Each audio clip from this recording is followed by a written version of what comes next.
Shoot. What's up, everyone? This is your host, Ghost, coming to you live with another wonderful video. How's everyone doing today? I am, again, oh, son of a bitch.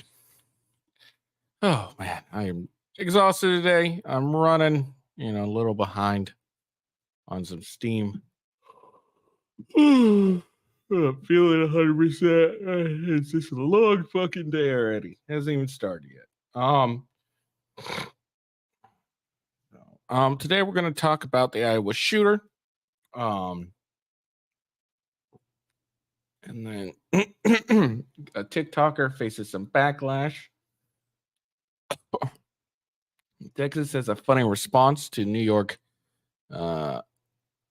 city mayor. Let's see. A judge is attacked. House Democrats want Justice Clarence Thomas to recuse himself from the Trump's eligibility on Colorado's ballot. And then we got two videos, one on Vivek and Nikki Haley. So that's the plan for today. Oh man, sorry. Oh man, my stomach's like super upset for some reason. Oh, back up. There we go. All right. So that's the plan for today.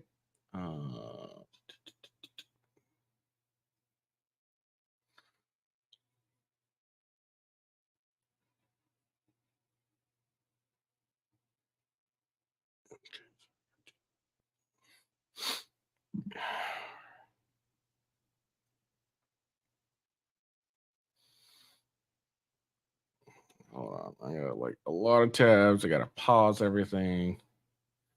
Such pain in the ass here. There we go. All right, there's that. There's something else. Okay, here's another thing. It's Democrats. That's okay. Let's see. Sorry, getting everything organized. Judge attack.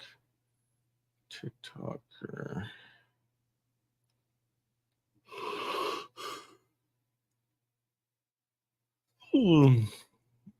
All right, so this might be a short day. Again, I'm exhausted. I need to get to bed. Even though, like, I went to bed on not really on time, but I went to bed not terribly late. But it was only a couple hours of sleep I got, so I'm looking forward to going back to bed and sleeping some more. Oh man.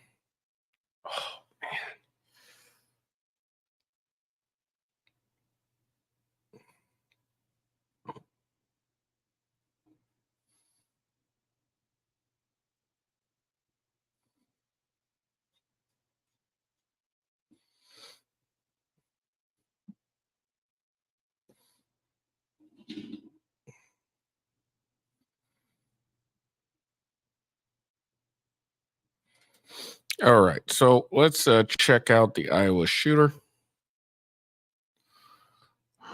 Man.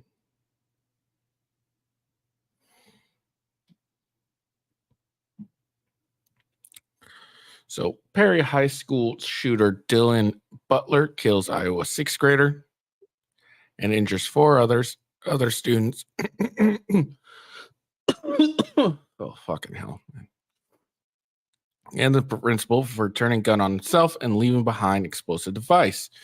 Dylan Butler, who was a senior at Perry High School, was named as gunman. Of the five people injured, one of the five people injured was the school principal, Dan Marburger, who was rushed to the hospital.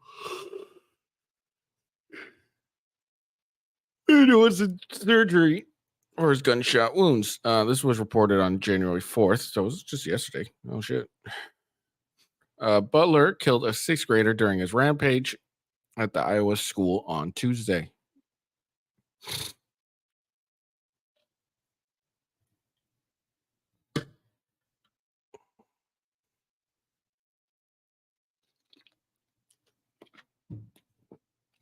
The teenage Iowa shooter, Dylan Butler, was a senior at Perry High School, opened fired on Thursday morning, shooting dead a sixth grader who attended Perry's middle school.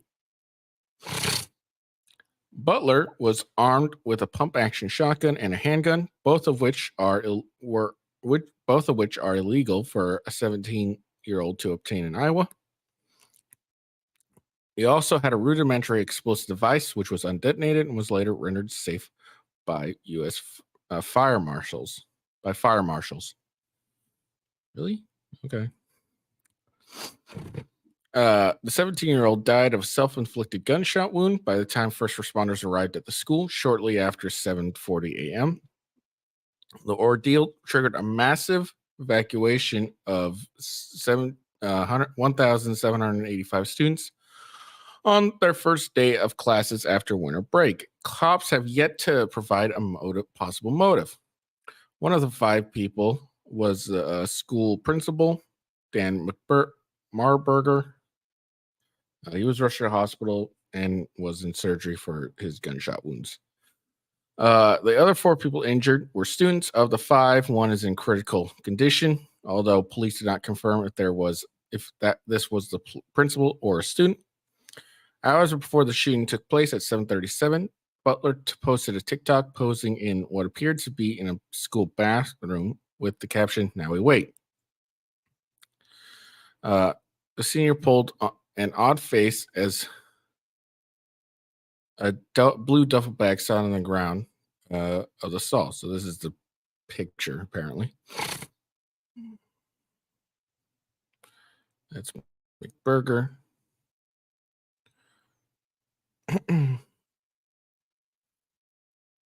Apparently, this was a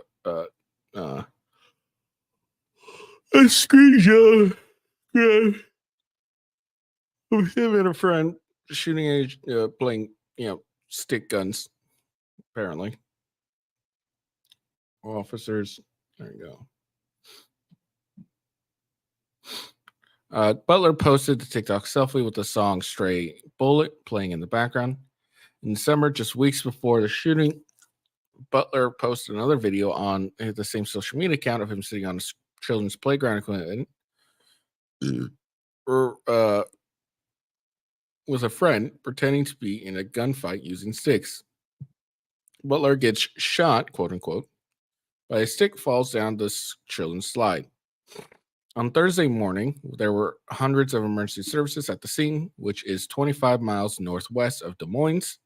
Ambulances, police units, air ambulances, and firefighters were called to the school at 7:37. The Dallas County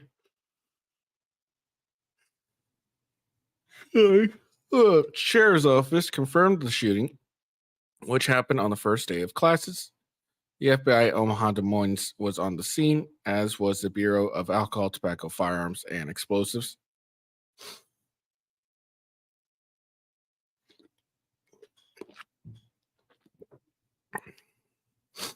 County Sheriff Adam Infante said at a press conference at 11 a.m. that police officers arrived at the scene at the high school 7 minutes after the first call was made. It's a decent time. First responders found multiple gunshot victims inside the school, and at the press conference at 3 p.m., police confirmed the number of injured was 5. Adam Infante said there were few people in the building at the time of the shooting because the school day had not started yet. Today is the first day back after the winter break for the 1,785 students who studied at the Perry Community School District. Tearful parents made their way to McCree Community Building to be reunited with their children following the shooting this morning. Carlos, who is a student at Perry High School, told WHO 13 that he and his friends thought the loud bangs were part of a prank at first before a teacher started screaming at students, "Leave, leave, leave." He said, "I heard a couple bangs. They weren't loud. I saw loads of people running. We all thought it was a prank or something. We didn't think it was real at first." Well, you never do.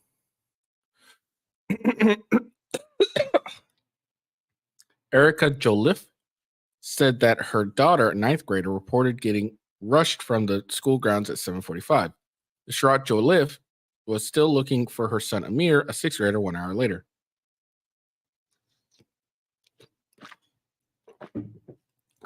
I just want to know that he's safe and okay, Jolie said. They won't tell me nothing. Xander Shelley, was 15, was in the hallway waiting for the first day of school after break to start when he heard gunshots dashing into a classroom and dashed into the classroom, according to his father, Kevin Shelley. The teenager was grazed twice and hid in the classroom before texting his dad at 7:36.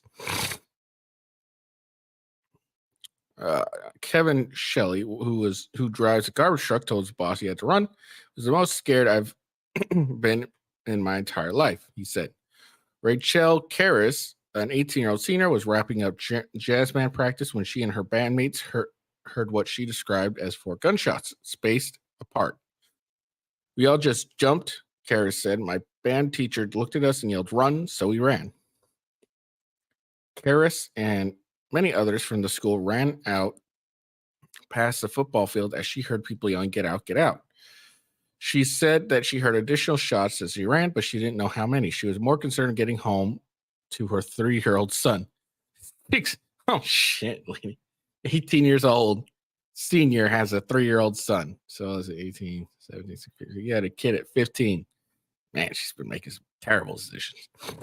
At that moment, I didn't care about anything except getting home because I had to get to home with my son, she said. Ava Augustus, who is a senior at Perry High School, broke down in tears as she recalled what she saw this morning. She was in a counselor's office, said she saw blood everywhere, glass on the floor, and watched a girl with gunshot wounds in her legs be taken out of the auditorium.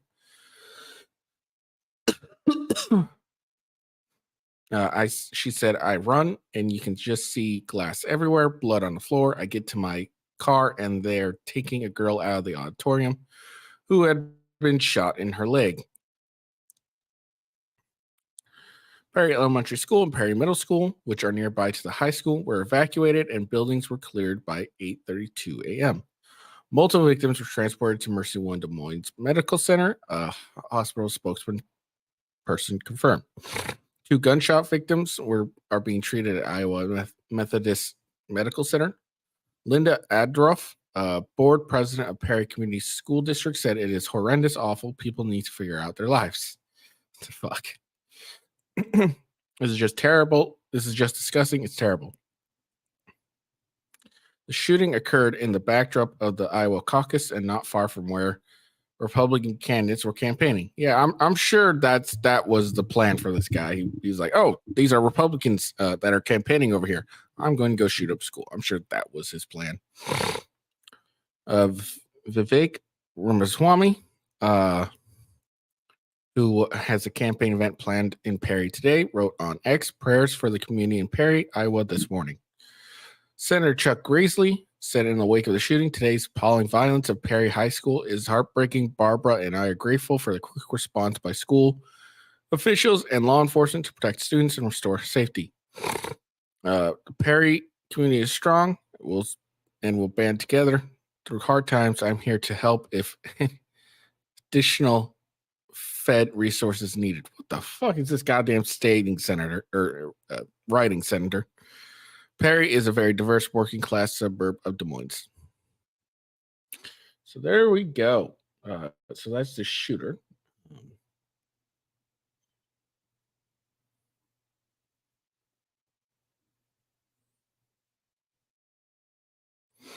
So let's see. So just to add more. So here's a couple more things. See, this is the video that we talked about, the stick fighting. Some weird thing. Bro thought I was sharing my Gatorade. He's mad. Okay. And then another one. Love your trans kids. Apparently he took a picture of this or spray painted this.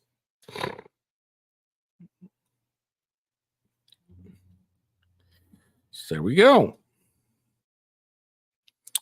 And then here we go.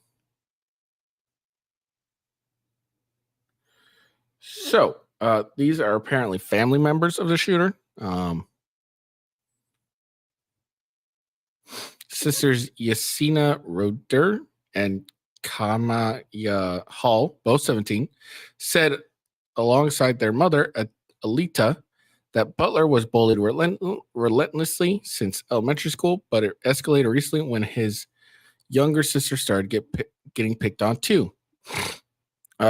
His parents brought it up to the school, they said, and that was the last straw. He was hurting. He got tired. He got tired of the bullying. He got tired of the harassment. Yosemite Roden Hall 17 said, was it a smart idea to shoot up the school? No, God, no. Really? That's their attempt, apparently. So the media is trying to change the narrative on the Iowa shooter and shifting the blame from him by suggesting this is the consequences for bullying LGBTQ youth. This is from Lizard TikTok. So apparently, because this guy had some hurt feelings because, people quote unquote bullied him, that's why he went and shot up a school. Which is a crap excuse.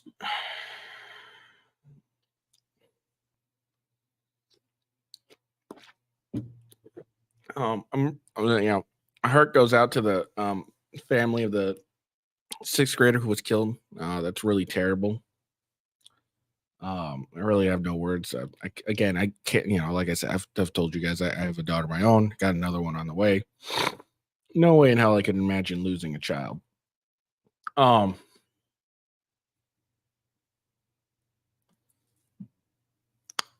is a terrible thing that's happened. But it's a continued result of our lack of mental health. Pretty much, our mental health, the focus in America right now, we kind of like ignore a lot of mental health issues, and that's what stems from a lot of these shootings. Is a lot of mental health issues. This is clearly a disturbed kid, and their attempts to change the narrative is saying, "Oh, it was just because he was bullied," or like justify the actions because he was bullied, so he had to, and he was trying to protect his sister or some crap. It's just a bunch of crap. This kid's probably just really just mentally disturbed.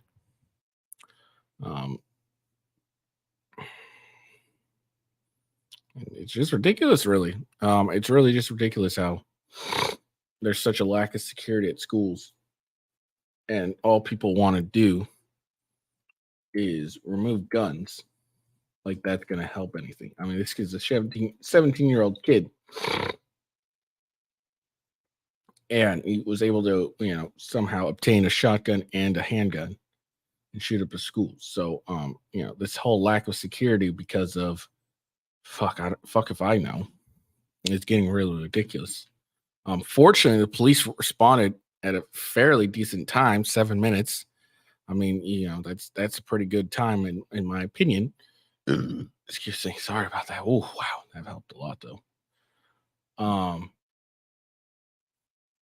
But the fact of the matter is this is it's 7 long minutes. There's a lot that could happen in 7 minutes. This could have been a lot worse. Fortunately, it was not. But it's kind of ridiculous. That's why we need to increase our security in schools, arm teachers that want to be armed, and etc. So it's just terrible. I'm glad that the victim count was low. I'm glad that there's only one death as well. Although again, my heart goes out to those people. But this is just ridiculous how we keep leaving our schools vulnerable like this. It's also why, making sure my kid's probably more than likely not going to go to school ever. All right. So apparently, this young woman is getting backlash from LGBTQ brigade on TikTok for calling them rainbow bullies. Hilarious. And this is how she's dealing with it. So let's check it out. I'm so excited that you said this.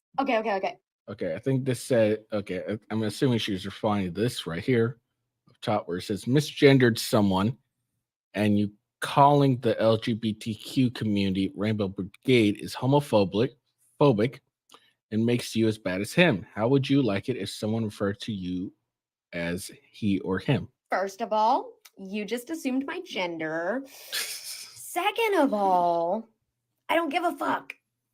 I know that probably bothers you, but the difference between us is that I don't base my emotional stability on the validation of strangers. I know, rough concept, huh?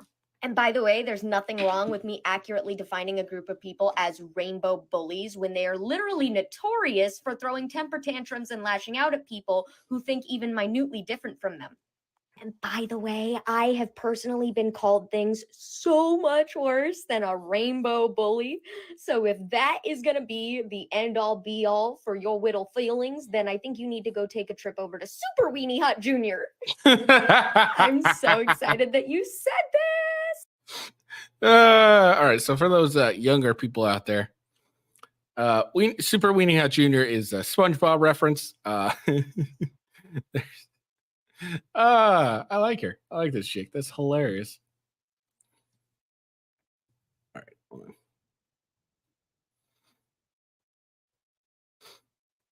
So it's a SpongeBob reference. Let's see.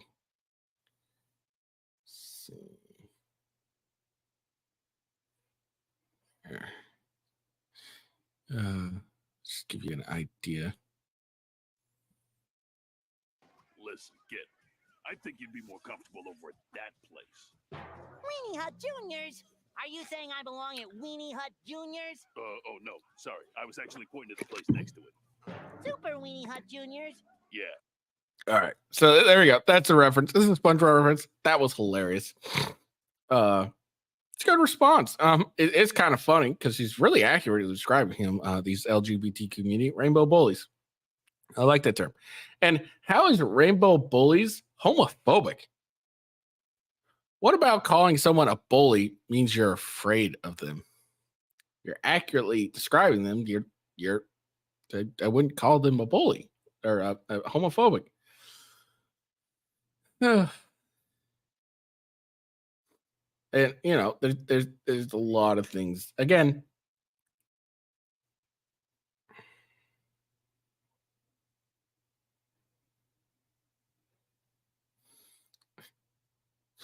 there's a lot worse things you could call them than rainbow bullies. But you know, it's hilarious. You know, it's funny when you call someone a name and they immediately act like what you're calling them. So, for example, if you call a chick a cunt, more than likely she ends up acting like a cunt after you call her a cunt. It's the same thing. You call someone a rainbow bully, and they immediately start bullying you. And you know they're a rainbow bully because they're all LGBTQ, AIP, all that crap. So that was funny. So good on her for her response. She just made a fun of it and everything. So good on her.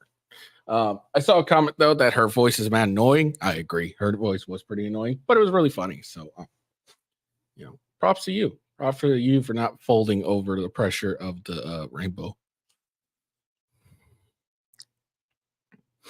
All right. So, New York City Mayor Eric Adams signed an order restricting buses from Texas, basically preventing them in some part of entering the city of New York.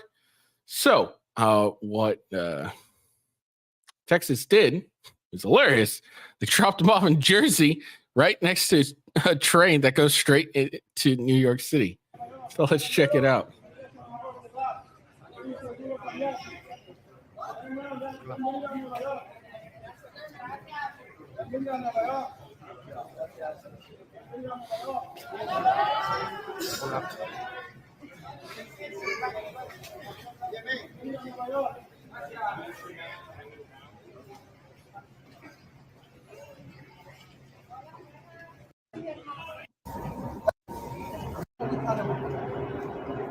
There you go.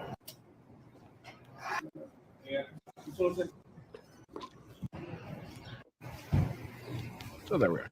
So that's hilarious. New York City is really getting sick and tired of illegals, but they're more than happy to encourage them to enter the country legally. But they're getting sick and tired of having to host them in their own damn city, and that's hilarious. And Texas is like, "Oh, you're gonna ban our buses from entering the city? All right, we got you, fam." New Jersey, y'all. That's hilarious. It's fucking funny as hell. Props on Texas for a hilarious response.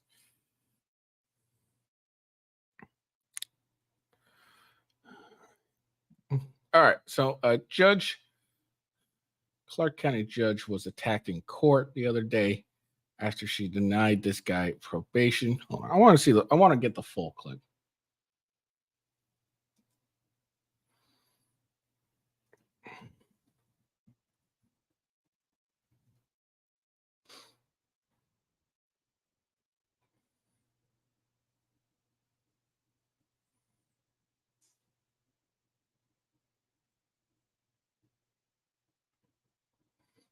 Perfect. Hold on.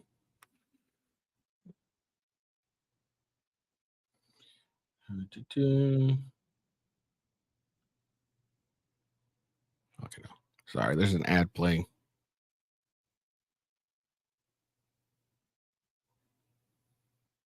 Okay. All right.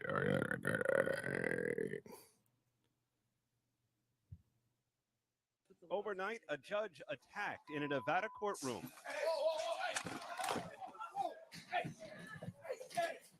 Chaos erupting moments after what appeared to be a calm sentencing. Deober Redden, a repeat offender, had pleaded guilty to attempted battery with substantial bodily harm, but argued to Judge Mary Kay Hothus he did not deserve another trip to prison. I feel like I should be given a shot because I'm in a better place than I was. The judge reminded Redden of his... Sorry. Hold on. I think I might have a better one. Without some asshole talking about it. In accordance with the laws of the state of Nevada, this court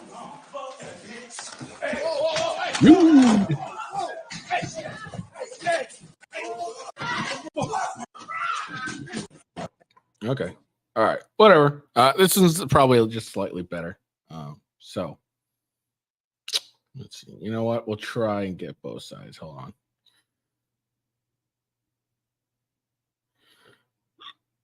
Ooh. All right.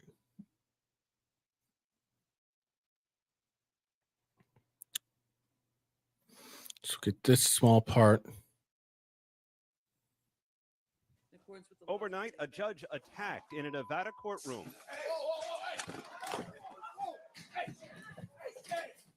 Chaos erupting moments after what appeared to be a calm sentencing. Deober Redden, a repeat offender, had pleaded guilty to attempted battery with substantial bodily harm, but argued to Judge Mary Kay Hothus he did not deserve another trip to prison. I feel like I should be given a shot because I'm in a better place than I was. The judge reminded Redden of his lengthy criminal record. 3 felonies, a gross, 9 misdemeanors, multiple DVs. This guy has 3 felonies. I think she said 9 misdemeanors and a bunch of domestic violence. He needs a better shot. What the fuck, dude? Got a lot going on, sir. Still, he asked for leniency. I feel like I shouldn't be sent to prison. I feel like.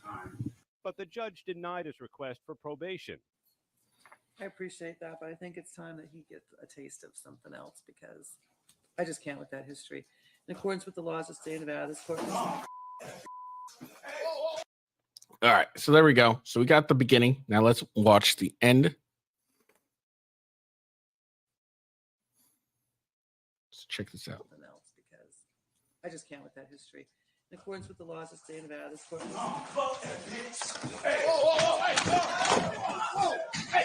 That guy right here, the guy tackling the dude, took so long.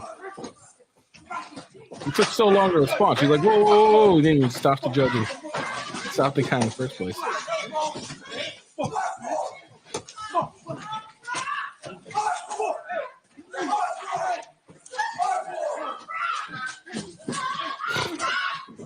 This is great. I wish I had popcorn. Although, dude, fuck this camera. Why are you getting the best part? Like, seriously, move the camera just slightly to the right, bro. Slightly to the right. All right, just slightly to the right so we can get the full view. Come on.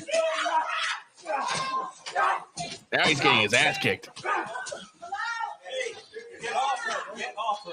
Oh, you're good. You're good. Stop. Don't do this. What are you talking? Wait, hold on. Don't say don't do this. He's already done this. Hey, where's Mary Kay? Is she okay?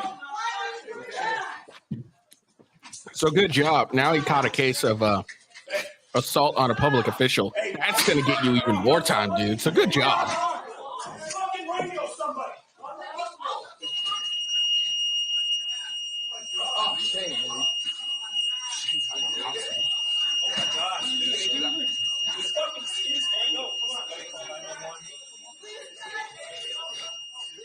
First off, L on all the deputies and security or whatever. L, all of them. Losers. They failed this judge. I'd be pissed off if I was this judge. Hey, where's Mary Kate? She's right here. She's right here. She's right here.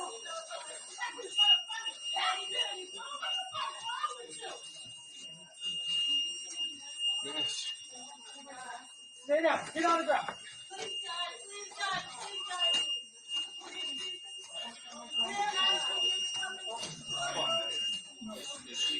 So the same dude asked for leniency, and then when he didn't get it, just ends up, all right, well, I'm going to kick your ass. So now, not only are you definitely not ever going to get leniency ever again, now you're going to get even more time in jail. Good job, buddy. Good job.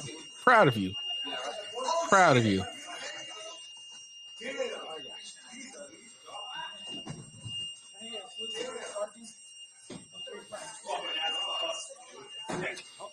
Get him to where you need it. Come on, get out of here. Yeah, go ahead.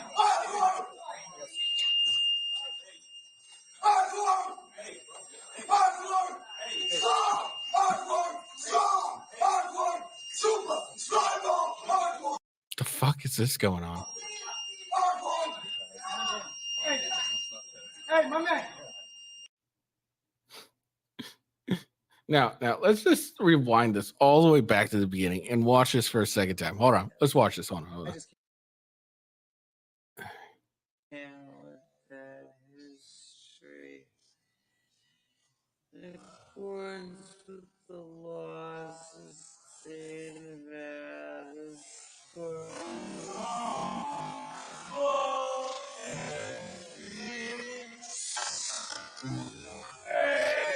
So look at this dude. He doesn't do it. He's like, he sees him running, still is there. He takes so long. And look, I got props. This guy could have been at like a national, like Olympics, like pole jumper or whatever it is. This dude clears it like it's no issues. No issues. He clears the whole damn thing. So look, man got jumps. The man got jumps. That's hopefully they'll serve him well in prison while he's getting raped. Hey man, I shouldn't get any prison because I changed so much. Clearly, you have not, since you're a very violent individual. And when you don't get your way, you resort to continue to be a violent individual. So clearly, you haven't changed that much, dude. So enjoy prison for even longer. What a goddamn idiot. I guess he was like, look, I'm going to jail. I'm going to jail for a long time then. If I'm going to go jail, I'm going to go jail forever. That's how he felt. He says, if I'm going to go to jail, I'm going to make it forever. All right. House Democrats have are urging Clarence Thomas to recuse himself from the Trump Colorado ballot case. So if you guys don't remember, Colorado, or didn't know, Colorado has decided that they themselves can decide that not only did Trump commit an insurrection with very flawed logic, honestly. If I remember correctly, the way they said was that he used like coded language with his supporters so that what he said was like, it seemed innocent, but to his and his rebels was coded language to help to instigate this insurrection. I guess that was their thinking. I guess that's what their experts brought in. It's really fucking ridiculous. So using that, they decided under the 14th Amendment that that disqualified Colorado for Trump from being on Colorado's primary ballot. And I believe that Trump has requested expediency on the trial. I can't remember what it's fucking called on the look. It's 100% going to. I mean, the odds of this not being overturned are vastly, like, astronomically rare. There's no way we can allow states to independently decide whether a candidate is qualified or not. That just end up being chaos. Nowhere in any of the amendments does it say that a state itself can disqualify a candidate. There's some very obvious ways to disqualify a candidate, and that being like not a citizen of the United States, not a natural born citizen, or sorry, not a citizen of this, or not a citizen born in the United States, and not and you must be like 35. And I think those are like the two disqualifications that we allow really for the presidency. There might be another. I think that's it.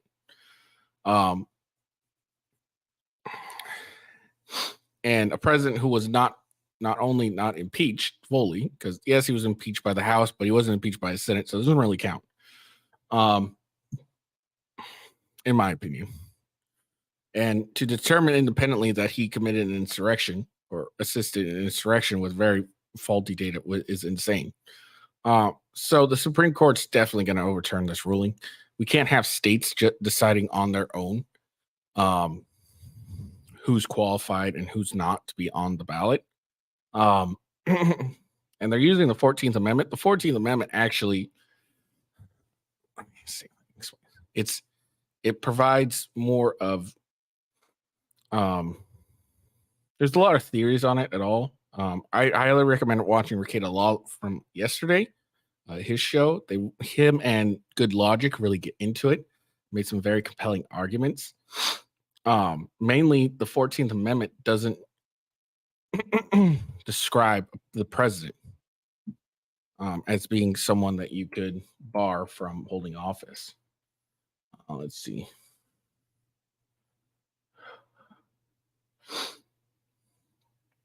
I don't remember. Because it says no. Yeah. So the 14th Amendment states that no person, Section 3, no person shall be a senator or representative in Congress or elector of president and vice president or hold any office, civil or military, under the United States or under any state who has previously taken oath of office as a member of Congress or an officer of the United States or a member of any state legislation or as an executive or judicial officer of any state to support the Constitution shall have engaged in insurrection or rebellion against the same. Yeah. So you hear that and you're like, oh, so that means the president, because it says elector. See, on Section 3 of the 14th Amendment, doesn't actually say the president can't be that people can use the 14th Amendment to bar someone from running for president. It has a hierarchy: senator, representative of Congress, okay, elector.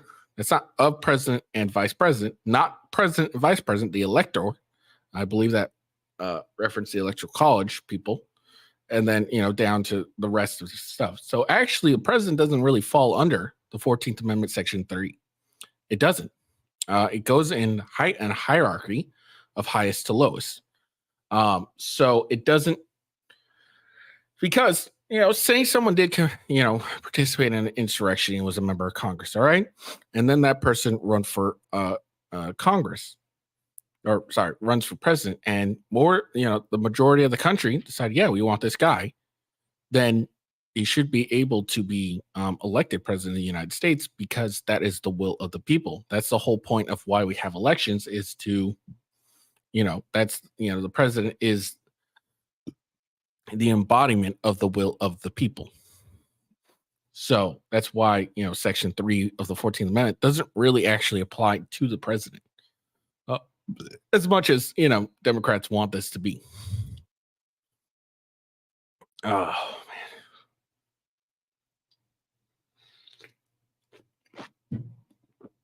And here's the thing with the 14th Amendment. The 14th Amendment was written back during the Civil War when there was a very obvious way to determine who should be disqualified from holding these various offices. There were the south side, the generals on the southern side. There's still generals and whatnot that still held some sort of office after the Civil War. So I mean, it was kind of funny, honestly. But yeah. Anyways, let's get on to this. Like I said, I highly recommend you go watch Rekieta Law's channel. He really, him and Good Logic, they really talked about it, and it was really interesting to hear. There's a bunch of legal jargon that I don't fucking understand. But when it comes to Section 3 of the 14th Amendment, it pretty obviously shows that it doesn't apply to the president, in my humble opinion. All right. But again, this is back to the this comes back to Democrat, Trump's appealing this decision by Colorado. And Colorado's Supreme Court, they even said they know that what they're doing is dumb bullshit and it's not going to work, because I believe in their brief they even said, we decide this, but we'll go with whatever the Supreme Court of the United States says.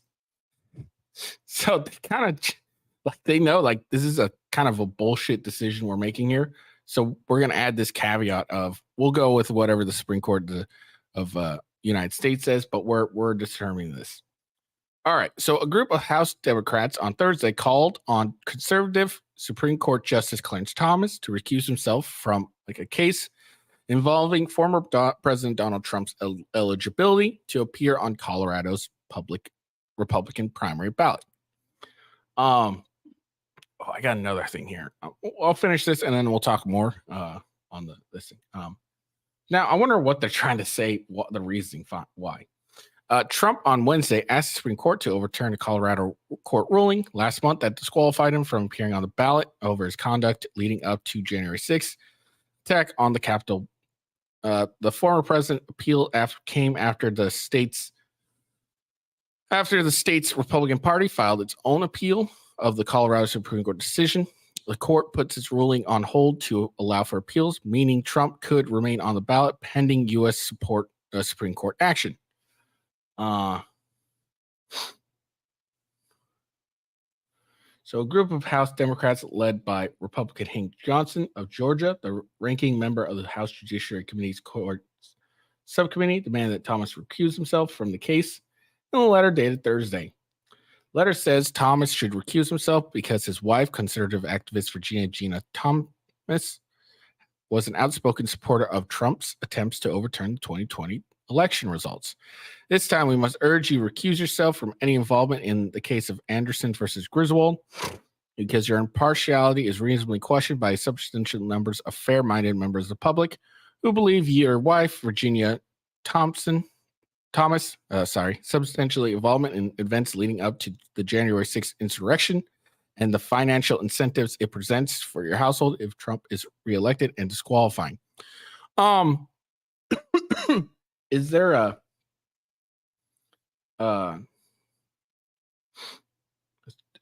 is there some sort of deal that they have that shows that that Virginia Thomas would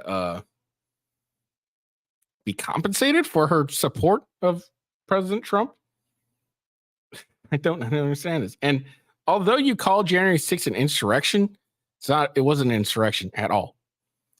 Insurrection requires arms. It's even defined, I think, in this Constitution. It's defined somewhere. An insurrection requires, a force of arms, I believe. The letter cited Gina Thomas' attendance at the Stop the Steal rally that took place before the Capitol attack. Okay, so hold on. So she was there before the Capitol attack. So she used her freedom of speech to voice her opinion that the election was stolen. Okay. So that took place before the Capitol attack, and said not only did your wife attend this January 6th rally, but she was instrumental in planning it and bringing the insurrectionists to the Capitol. What? Your wife was one of 9 board members for a conservative political group that led the Stop the Steal movement, a movement which culminated in the January 6th attack that the Colorado Supreme Court deemed an insurrection. So just because the Colorado Supreme Court deemed it an insurrection doesn't mean it was an insurrection. Because their way of deeming an insurrection was, if I remember correctly, it wasn't really that good. Like, it was kind of harebrained. It's unthinkable that you could be impartial in deciding whether an event your wife personally organized qualifies as an insurrection that would prevent someone from holding the office of president. Doesn't.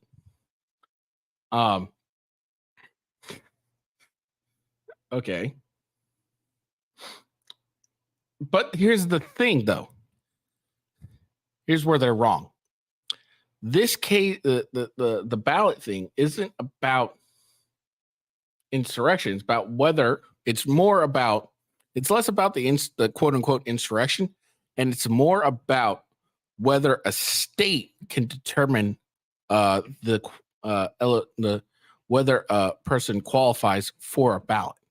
That's what this is more about. It's less about an insurrection, and it's more about whether a state can determine whether someone is qualified as president. That's what this case is really about. So it's not going to really be a good case for them to try to ask him to recuse himself, because it's not about determining whether January 6th was an insurrection or not. They may have an argument, if this was a case on determining whether January 6th was an insurrection or not, but they don't really have one when they're trying to, when this is a case considering, can a state independently deem someone not qualified using the 14th Amendment. That's what this was really about. Spokesperson for the Colorado did not immediately respond to NBC's news request for a comment on the letter. But again, what I'm meaning here is, that's what this case is really about, is, whether a state can independently determine whether a president is qualified or not. And I think that would be more of, and I think that actually is in the Constitution, is something question for Congress to decide, not for the judiciary branch of the government to decide, but Congress, the United States Congress, not the state Congress.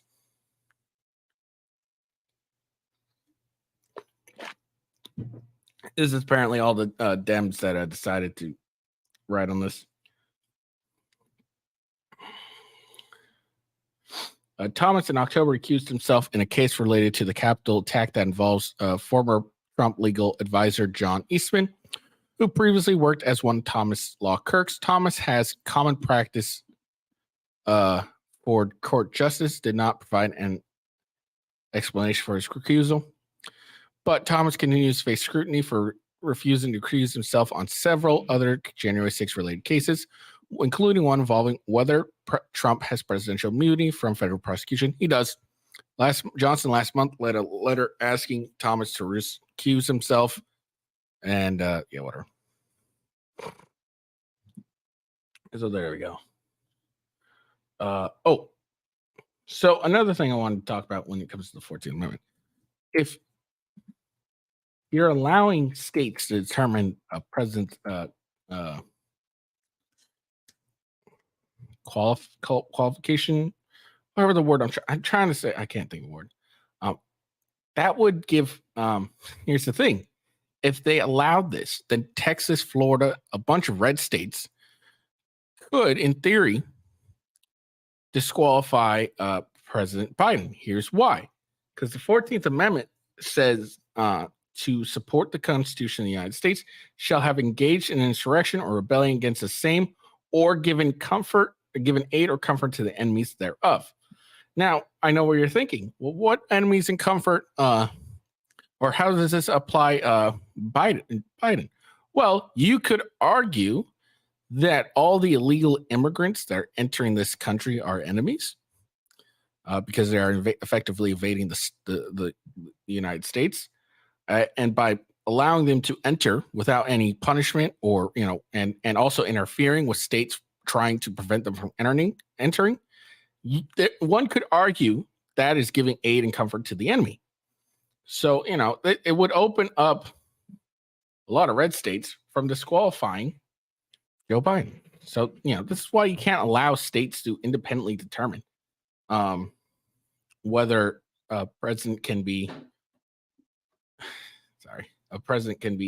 it qualifies as you run or not. And then another thing is, let's say in the middle of a term, Rekieta points this out, and I thought this was really good, and I'll probably butcher the fuck out of it, but I'll give it a shot. Let's say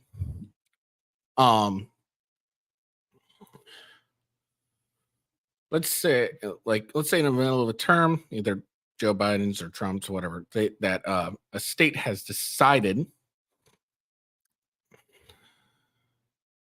that a president has committed an insurrection. Okay, do they have the power to remove said president for committing an insurrection they view? The answer is no. Then they shouldn't also be able to have the power to prevent someone from running for president and gaining votes from the people. I think that's the basics of what Rekieta said. Again, you definitely go watch his show last night. It was a great show. I probably butchered the fuck out of it, but I think that's a gist of what he was saying. That's enough. Look, there's only one way for this to be reasonably resolved. Look. Here's what's going to more than likely happen. The Supreme Court's going to rule that states don't have the power to disqualify a candidate for president, and therefore he must be on the ballot. And then they're going to probably say that it's in the power of the legislative branch to disqualify a candidate. I'm going to go with that. They're not going to determine whether this was actually an insurrection. That's why they're called the House. Those Democrats calls for Justice Thomas to recuse himself. It's not going to work because of the fact that this isn't a case of determining whether January 6th was an insurrection. It's a case of more of whether states can independently decide candidate isn't qualified. That's what it is, really. So, all right, moving on. Let's check out this clip. We're going to watch a quick clip of Nikki Haley, and then we're going to get into Vivek. So, Nikki Haley says it's inappropriate to call illegal immigrants criminals. But let's keep in mind, these people that are wanting to come here, they want to come for a better life too. They have kids too. They have a heart too. So we don't need to be disrespectful. We don't need to talk about them as criminals. They're not. They're families that want a better life, and they're desperate to get here. Yeah, I agree. They're people. Yeah, they want a better life. But Nikki, they're also breaking the law by illegally entering the country. Therefore, it makes them criminals. What the fuck? This is why Nikki Haley sucks. I don't understand how Nikki Haley is ahead of Vivek. It's just got to be a bunch of simps here, because Vivek just bodies the fuck out of this chick, and she's just terrible. I don't get why people like her so much. I really don't. All right, so that was Nikki Haley. Now we're gonna look at King Vivek, future King Vivek. Apparently, he owns a bunch of race baiting NBC hack reporters. So let's check this out. This was apparently very entertaining. So let's talk about what white supremacy and what happened last night for a moment, because when you were talking to reporters last night, you called white supremacy a myth.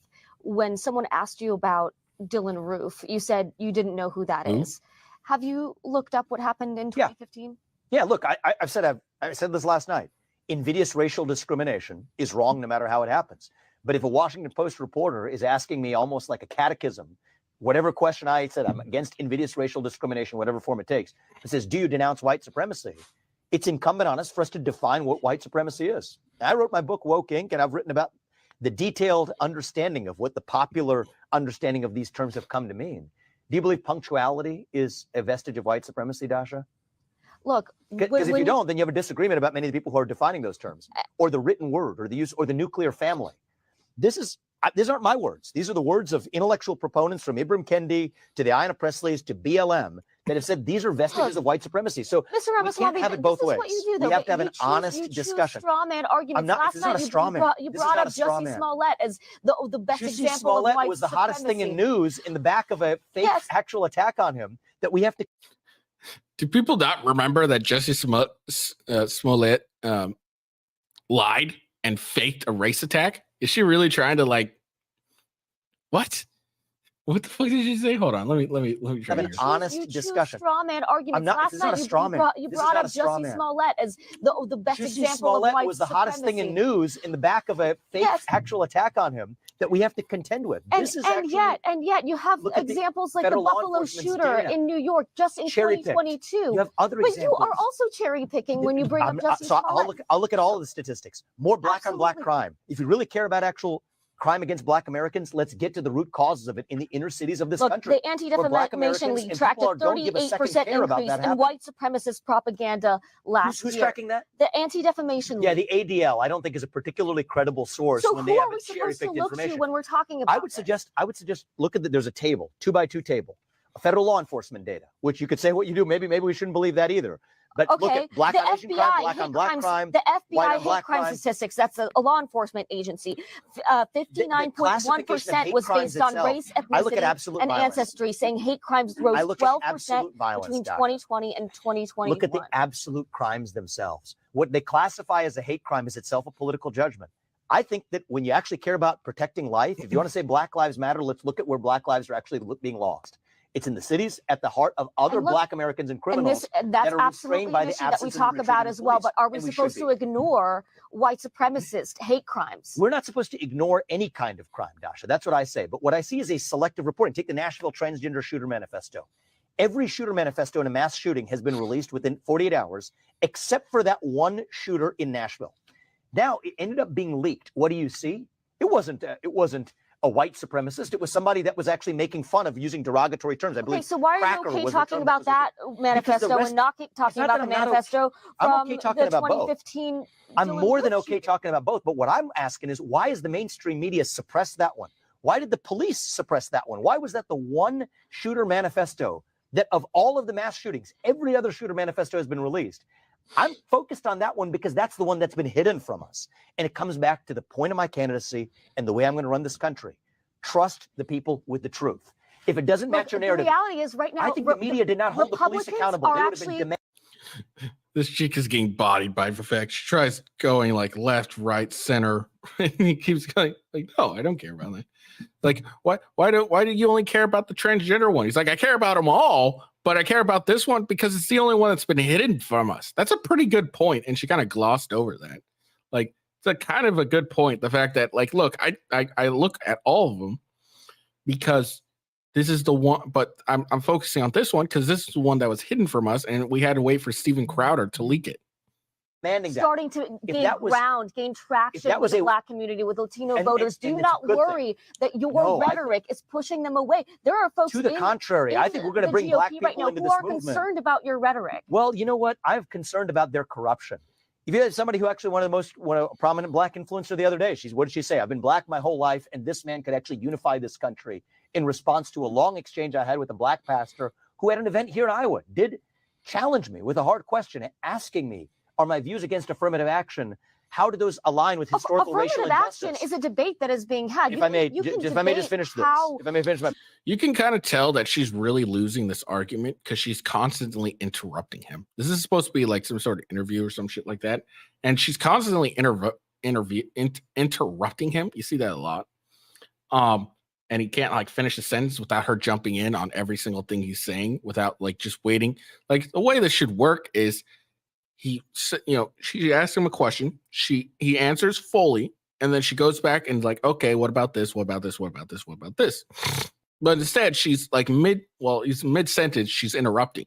That's how you know she's kind of losing the argument. When someone starts doing that, you know they're losing the argument. Point, deal with Dasha. racism. I think I will be but better you're positioned. denying that racism is a I've problem. never denied that racism is a problem. If you listen to the response I gave to that black pastor, my whole point is racism has been a major problem for most of our national history.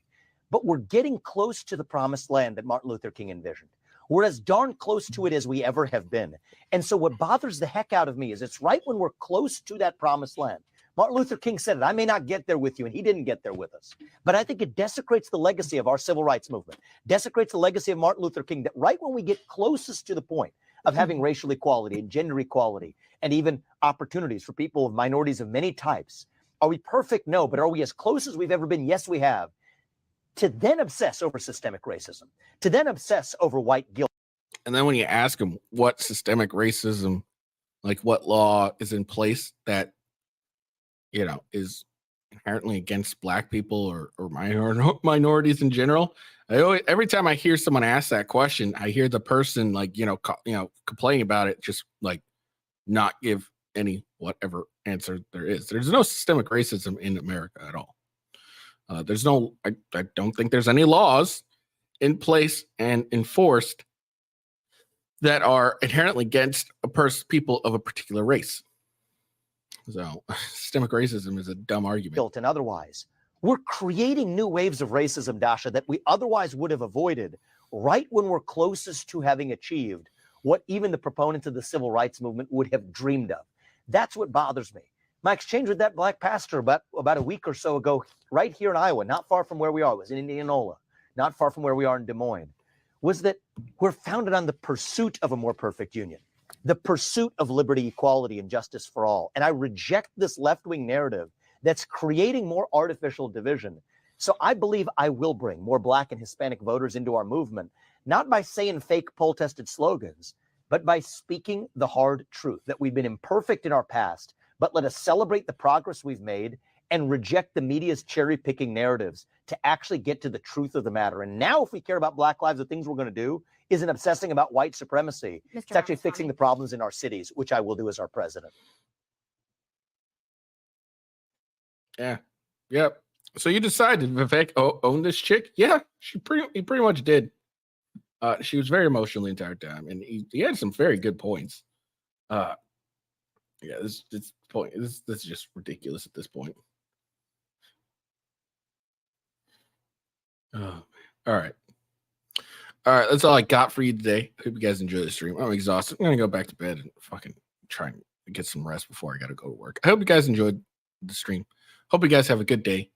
Make sure you follow me at officialwghost on X and follow my links there. Links are below. I hope you have a good day.